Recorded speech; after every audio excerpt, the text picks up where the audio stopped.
جن کا رتبہ ہے سوا، ان کی سوا مشکل. تو ہم کسٹوڈین ہیں اس ڈیوائن میسج کے، گائیڈنس کے، رحمت للعالمین کی رحمت للعالمینی صلی اللہ علیہ وسلم، اس کے امین ہم ہیں. اس ڈائگنوسس درست ہے تو اب اس کا حل کیا ہے؟ پہلے تو یہ کہ اپنی ذمہ داری کو ہم پہچانیں. جس کا جتنا بڑا رتبہ ہے اس کی اتنی ہی بڑی ذمہ داری ہے، اور اگر وہ پہلو تو ہی کرے تو اتنی ہی سخت سزا کا مستوجب ہوتا ہے. آج جو علم کلام ہے وہ چاہیے جو سائنٹیفک ڈیٹا جو انسان نے کلیکٹ کیا ہے اس کے ساتھ صحیح ربط و تعلق قائم کرے قرآن مجید کا اور اس کی دی ہوئی تعلیمات کا. ہم تو خلافت راشدہ کے خاتمے کے بعد پھر ملوکیت کے دامن میں آ گئے تھے. وہی بادشاہی، وہی عیش، وہی محل، بغداد کے محل اور بغداد کی راتیں. پھر اس کی بصیرت فراہم کرنی ہوگی. سود حرام ہے تو کیوں حرام ہے؟ اس کی قباحتیں کیا ہیں؟ یہ کس طور سے امبیلنس پیدا کرتا ہے معاشرے کے اندر، کس طریقے سے ارتکاب دولت پیدا کرتا ہے.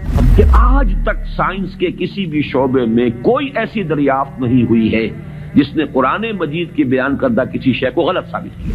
مصلحت نیست کہ از پردہ بروں آید راز، لیکن یہ کہ یہ جان لیجئے کہ یہ جو کچھ بھی ہمارے ساتھ ہو رہا ہے اس میں ایک تو وہ ہمارا جرم، ہم نے اس علم کا دروازہ بند کیا، اپنے تصورات کو محدود کیا، دین کو مذہب بنایا، علم کو صرف علم دین تک محدود کیا، اس کو ہم نے گویا کہ سیکولر علم قرار دے کر اپنے دینی تصورات سے خارج کیا. یہ ہماری غلطی. اور اس سے بڑا جرم یہ کہ اس آسمانی ہدایت کے بھی ہم کسٹوڈین تھے پہنچانے کے لیے، اور ہم نے یہ کہ خود اس کو پیٹھ دکھائی، خود اس کو اپنا امام نہیں بنایا، خود اس کو اپنا رہنما نہیں بنایا، اور دوسروں تک پہنچانے کا تو کوئی سروکار ہی نہیں، سوال ہی نہیں. اس ڈائگنوسس درست ہے تو اب اس کا حل کیا ہے؟ پہلے تو یہ کہ اپنی ذمہ داری کو ہم پہچانیں. ظاہر بات ہے کہ ذمہ داری جس کا جتنا بڑا رتبہ ہے اس کی اتنی ہی بڑی ذمہ داری ہے، اور اگر وہ پہلو تو ہی کرے تو اتنی ہی سخت سزا کا مستوجب ہوتا ہے. کمتر درجے کی ذمہ داری ہے، کوتاہی بھی ہو گئی ہے تو کمتر درجے کی سزا کفایت کر جائے گی. رتبہ بڑا ہے، جن کے رتبے ہیں بڑے ان کی سوا مشکل ہے، جن کا رتبہ ہے سوا ان کی سوا مشکل ہے. تو ہم کسٹوڈین ہیں اس ڈیوائن میسج کے، گائیڈنس کے، رحمت للعالمین کی رحمت للعالمینی صلی اللہ علیہ وسلم، اس کے امین ہم ہیں. لہذا پہلا کام تو یہ ہے ہمارے سامنے کہ اس علم کے اندر، جس کے لیے میں اب ایک لفظ استعمال کر رہا ہوں، اسلامائزیشن آف نالج، علم کو دوبارہ مسلمان کرو. یہ علم جو ہے، بڑی پیاری بات اقبال نے کہی تھی، عشق کی تیغ جگردار اڑا لی کس نے، علم کے ہاتھ میں خالی ہے میان ہے ساقی. بڑی پیاری تشبیہ ہے یہ. عشق سے مراد یہاں وہ ایمان ہے، ایمان کی وہ تیغ جگردار اس میان میں سے نکال لی گئی ہے، خالی نیام رہ گیا ہے. یہ پورا سائنٹیفک نالج جو ہے اس خالی نیام کے مانند ہے جس میں سے تلوار عشق نکال دی گئی. یہی تلوار عشق اس میں دوبارہ داخل کر دی جائے، ایمان کو اس علم کے ساتھ اگر شامل کر دیا جائے تو در حقیقت سارے مسائل کا حل ہو جائے. تو پہلا کرنے کا کام یہ ہے کہ وہ فلسفہ، وہ حکمت، وہ علم جو انسان نے اپنی سورسز کے ذریعے سے حاصل کیا، اس کا صحیح ربط اور تعلق قائم کیا جائے اس علم سے جو وحی کے ذریعے سے انسان تک پہنچا. ان کے آپس میں ریکنسائل کرنا، ان کے فصل اور بعد کو دور کرنا، اور اس میں قرآن کا دعویٰ ہے.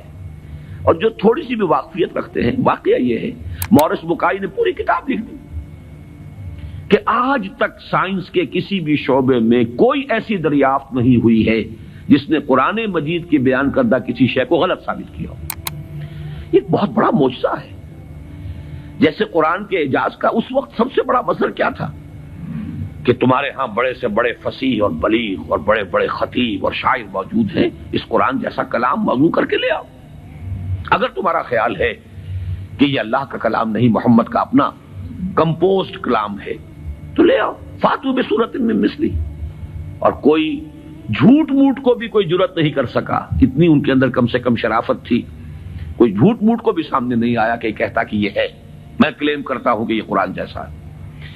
اسی طرح آج کا سب سے بڑا معجزہ یہ ہے کہ قرآن مجید 1400 برس قبل کی کتاب، اور آپ کے شاید علم میں ہوگا ٹورنٹو میں کینیڈا میں جو وہاں کی یونیورسٹی ہے اس میں جو ایمبریولوجی کے جو سب سے بڑے ماہر ہیں جن کی کہ ٹیکسٹ بک پوری دنیا میں چل رہی ہے ایمبریولوجی کی، علم جنین، حیران رہ گیا ہے وہ شخص کہ 1400 برس قبل جبکہ ابھی مائکروسکوپ کا کوئی وجود نہیں تھا، اتنی کریکٹ ڈسکرپشن ایمبریولوجی کے سٹیجز، اس قدر صحیح اس کی جو ہے ڈسکرپشن، یہ ڈسکرپشن کہ بچہ جو ہے ماں کے پیٹ میں 3 جھلیوں کے اندر 3 دیواروں فی ظلمات ثلاث پرورش پاتا ہے۔ ابھی تو کوئی ڈسیکشن نہیں ہوئی تھی ہیومن باڈی کے، یہ جو فزیولوجی ہے اور اناٹومی بھی اس کا علم انسان کو نہیں تھا، یہ حقائق کیسے آئے؟ اسی لیے قرآن کہتا ہے، اس کا دعویٰ ہے سنوریہم آیاتنا فی الآفاق وفی انفسہم حتی یتبین لہم انہ الحق، قریب انہیں دکھائیں گے اپنی نشانیاں اور آیات، آفاق میں بھی، ان کے اپنے اندر، اپنے نفس میں بھی، یہاں تک کہ یہ بات بالکل ثابت ہو جائے گی کہ قرآن حق ہے۔ پہلے ہمیں اسے برنگ آؤٹ کرنا ہے، اس کو سامنے لانا ہے، پھر یہ کہ وہ حکمت اور فلسفہ اور ادھر سے ایمان، جس کو کبھی مولانا روم نے کہا تھا چند خانی حکمت یونانیاں حکمت ایمانی آرا ہم بخواں، کب تک یونانیوں کی حکمت پڑھتے رہو گے، اس کا فلسفہ پڑھتے رہو گے؟ کبھی قرآن کا فلسفہ، قرآن نے جو حکمت سکھائی ہے اسے بھی پڑھو۔ یہ ریویلڈ نالج ہے، یہ ریویلڈ وزڈم ہے، یہ ایکوائرڈ نالج ہے، یہ ایکوائرڈ وزڈم ہے۔ ان دونوں کے درمیان ربط قائم ہونا چاہیے، جو علم کلام کا موضوع رہا ہے ہمیشہ۔ آج ضرورت ہے ایک نئے علم کلام کی، اس لیے کہ وہ قدیم علم کلام جو تھا وہ اس فلسفے کے حوالے سے تھا جس کی بنیاد منطق تھی۔ آج جو علم کلام ہے وہ چاہیے جو سائنٹیفک ڈیٹا جو انسان نے کلیکٹ کیا ہے اس کے ساتھ صحیح ربط و تعلق قائم کرے قرآن مجید کا اور اس کی دی ہوئی تعلیمات کا۔ اس سے یہ ہے کہ یہ گیپ جو ہے وہ برج ہوگا اور اس کے اندر ایک توحید کا رنگ پیدا ہوگا بجائے سنویت کے، یہ علم اور یہ علم اور۔ ایک بڑی سادہ سی مثال میں آپ کو دے رہا ہوں، ایک بڑے نیک نوجوان تھے، یہ کوئی 10-15 سال پرانی بات بتا رہا ہوں، ایم ایس سی باٹنی انہوں نے کیا، ریلیجس ایکٹیوسٹ، بڑے میدان میں مذہب کے لیے بڑے جوش و خروش سے کام کرنے والے۔ میں نے ان سے پوچھا کہ آپ کا کیا خیال ہے ڈاروین کے نظریے کے بارے میں؟ کہنے لگے کفر ہے۔ میں نے تھوڑا سا پاز کیا، میں نے کہا ٹھیک ہے وہ کفر تو ہے، لیکن تم نے کیا ہے، وہ مجھ سے کافی چھوٹے ہیں عمر میں نے کہا تم نے کیا ہے ایم ایس سی باٹنی، مجھے تو اس حوالے سے بتاؤ کہ جو اس بایولوجی کے فیلڈ میں اس کے لیے جو دلائل ہیں، جو اس کے لیے شہادتیں ہیں، جو اس کے لیے ثبوت دیے گئے ہیں، ان کے بارے میں کیا رائے ہے؟ تو بلیو می ان کا جواب یہ تھا وہ تو بہت کنونسنگ ہے۔ یہ ہے وہ سپلٹ پرسنالٹی، ایک شے جو بڑی کنونسنگ ہے، ایم ایس سی باٹنی کی ہے، اس میں جو کچھ پڑھا ہے اس کی روح سے وہ سمجھ رہے ہیں کہ ڈاروین کا نظریہ ارتقاء بڑا کنونسنگ، اس کے لیے مواد موجود ہے، دلائل ہیں، شواہد ہیں، لیکن ہے کفر۔ یہ سپلٹ پرسنالٹی، دماغ کے ایک گوشے میں ایک چیز ہے، دوسرے گوشے میں دوسری چیز ہے۔ یہ سپلٹ پرسنالٹیز دنیا میں کوئی کام نہیں کر سکتی۔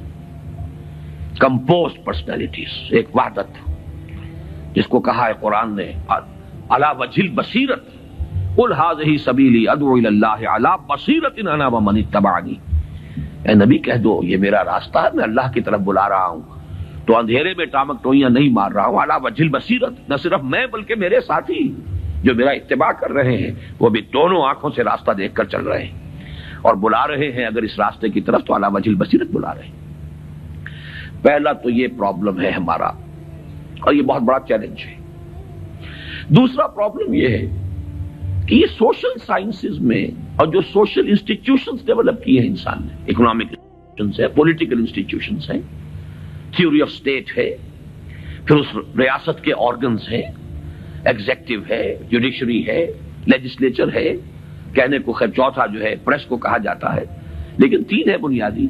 یہ جو نوع انسانی نے جیسے سائنٹیفک ترقی کی ہے اسی طریقے سے انسٹیٹیوشنز ڈیولپ کیے ہیں، بڑی قربانیاں دی ہیں۔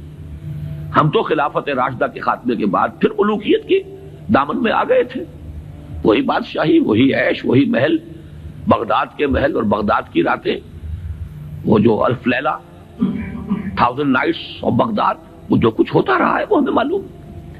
یہ تو یورپ والوں نے خون دیا ہے، انہوں نے جانیں دی ہے، انہوں نے اسٹرگل کی ہے، تب بادشاہوں کے کلچز سے اپنے آپ کو چھڑایا ہے، انسٹیٹیوشنز ڈیولپ کیے ہیں.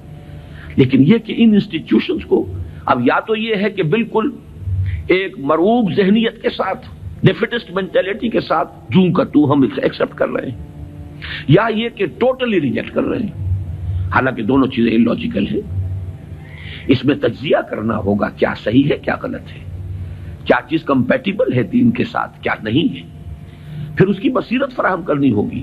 سود حرام ہے تو کیوں حرام ہے، اس کی قباحتیں کیا ہیں، یہ کس طور سے امبیلنس پیدا کرتا ہے معاشرے کے اندر، کس طریقے سے ارتکاز دولت پیدا کرتا ہے، اور اس سے پھر فساد پیدا ہوگا. آخر کمیونزم بھی یوں ہی تو نہیں آ گیا تھا. It was not a born from the blue. یہ ریئیکشن تھا کیپٹلزم کا. اور اگر کیپٹلزم اور ننگا کیپٹلزم جاری رہا تو پھر کسی اور ریئیکشن کو وہ جنم دے گا. اسی کی کوکھ سے کوئی اور اینٹی تھیسس وجود میں آ جائے گا. جیسے ابھی آپ نے وہ KGB کے کوئی بڑے ڈبل ایجنٹ کا ابھی انٹرویو آپ نے پڑھا ہوگا، 1-2 دن پرانی بات ہی ہے. اس نے یہ کہا ہے کہ یہ ایک تجربہ تھا، ناکام ہو گیا، لیکن میں اس کے اوپر شرمندہ نہیں ہوں. یہ ایک بہت اچھا کام تھا جو ہو رہا تھا، اور یقیناً بہت خیر اس سے وجود میں آیا ہے. بہرحال انسان پھر تجربہ کرے گا. اس اعتبار سے دوسری ذمہ داری ہماری یہ ہے جو قرآن کے حامل ہے، حامل قرآن.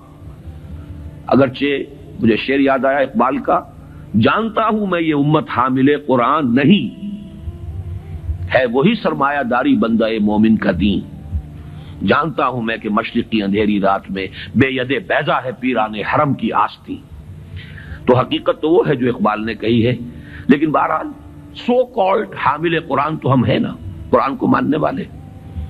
لیکن یہ کہ اس حامل قرآن امت کا دوسرا فرض یہ ہوگا، جہاں ایک طرف ایمان کے حقائق کو سائنٹیفک معلومات کے ساتھ ان کی ایک ربط اور تعلق کو اسٹیبلش کرنا، وہاں دوسری طرف سوشل سائنسز اور سوشل انسٹیٹیوشنز کا تجزیہ کہ ان میں صحیح کیا ہے جس کو اختیار کرنا ضروری ہے، ان میں غلط کیا ہے جس کو اس میں سے مائنس کرنا ضروری ہے.